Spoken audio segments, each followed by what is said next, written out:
نیکیاں کرتے جاؤ، دریا میں ڈالتے جاؤ۔ جب کبھی زندگی میں طوفان آیا تو یہی نیکیاں کشتی بن جائیں گی۔ انسان دوسروں کو جو سب سے بڑا تحفہ عطا کر سکتا ہے وہ وقت ہے۔ اس سے قیمتی تحفہ انسان کو نہیں دے سکتا۔ خدمت ایک ایسی چیز ہے جو انا کی دیواریں گرا دیتی ہے اور انسان کو اس کے باطن سے ہم کلام کر دیتی ہے۔ خونی رشتے وہ وٹامنز ہیں جن کے بغیر جوانی تو گزر جاتی ہے لیکن بڑھاپا نہیں گزرتا۔ ایک دن ہم ایک دوسرے کو یہ سوچ کر کھو دیں گے کہ جب وہ یاد نہیں کرتا تو میں کیوں اسے یاد کروں۔ انسان پر کئی طرح کا بوجھ ہوتا ہے۔ ہمارے اوپر سب سے بڑا بوجھ تکبر کا ہوتا ہے اور ہم یہ جانے بغیر کہ اللہ کے نزدیک کون بڑا ہے اور کون گھٹیا، فیصلے خود ہی کرتے رہتے ہیں۔ زندگی میں کوئی خوشی، کوئی رشتہ، کوئی جذبہ کبھی مستقل نہیں ہوتا۔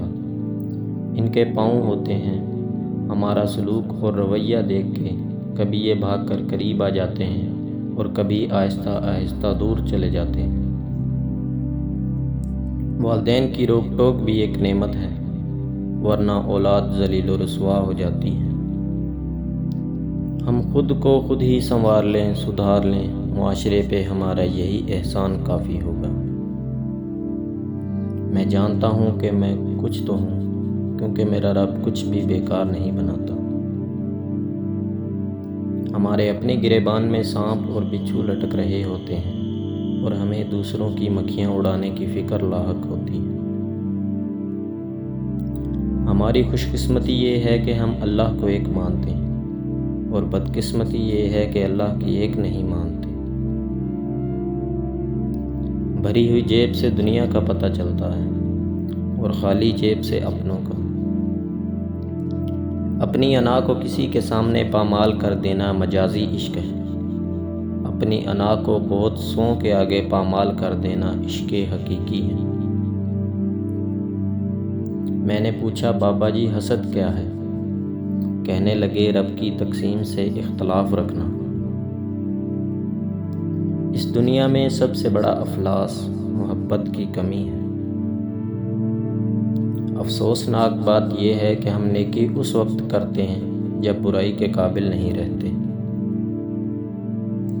جب تک ہمارے پاس جھولی نہیں ہوگی تب تک وہ نعمت جو اترنے والی ہے وہ نہیں اترے گی۔ رحمت ہمیشہ وہیں اترتی ہے جہاں جھولی ہو، اور جتنی بڑی جھولی ہوگی اتنی بڑی نعمت کا نزول ہوگا۔ انسان بڑی دلچسپ مخلوق ہے۔ یہ جانور کو مصیبت میں دیکھ کر برداشت نہیں کر سکتا، لیکن انسان کو مصیبت میں دیکھ کر خوش ہوتا ہے۔